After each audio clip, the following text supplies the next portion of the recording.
रिश्तों को निभाने की कला।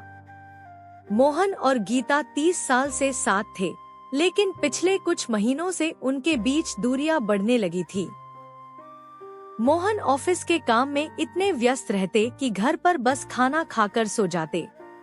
गीता को लगता कि उनकी बातें सुनने वाला अब कोई नहीं है। वहीं उनका बेटा रोहित, जो अब कॉलेज में था, हमेशा फोन में लगा रहता। एक दिन गीता ने टीवी पर एक प्रोग्राम देखा जहां एक विद्वान ने कहा, रिश्ते पौधों की तरह होते हैं, इन्हें प्यार और समय दोनों चाहिए। उसी शाम गीता ने फैसला किया कि वह अपने परिवार के साथ समय बिताने का एक नया तरीका ढूंढेगी।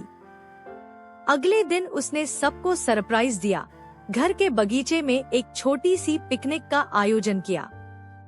शुरू में मोहन और रोहित ने बहाने बनाए, लेकिन गीता के जिद करने पर वे भी बाहर आए। खाना खाते समय गीता ने सबसे एक सवाल पूछा, आज तक का आपका सबसे यादगार पल कौन सा रहा?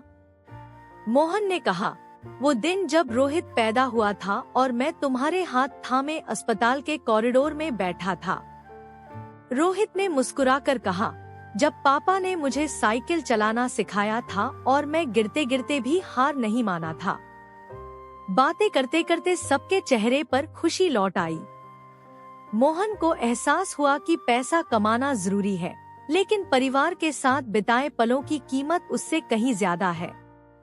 उस दिन के बाद उन्होंने हर रविवार को नो फोन डे रखने का नियम बनाया। कभी साथ में खाना बनाते, कभी पुरानी यादों वाली एल्बम देखते। धीरे धीरे घर का माहौल बदलने लगा। रोहित अब माँ पिताजी से अपने दोस्तों और कॉलेज की बातें शेयर करने लगा। मोहन ने ऑफिस का काम घर पर लाना कम कर दिया और गीता ने भी अपनी भावनाएं छुपाने की बजाय खुलकर बताना शुरू किया।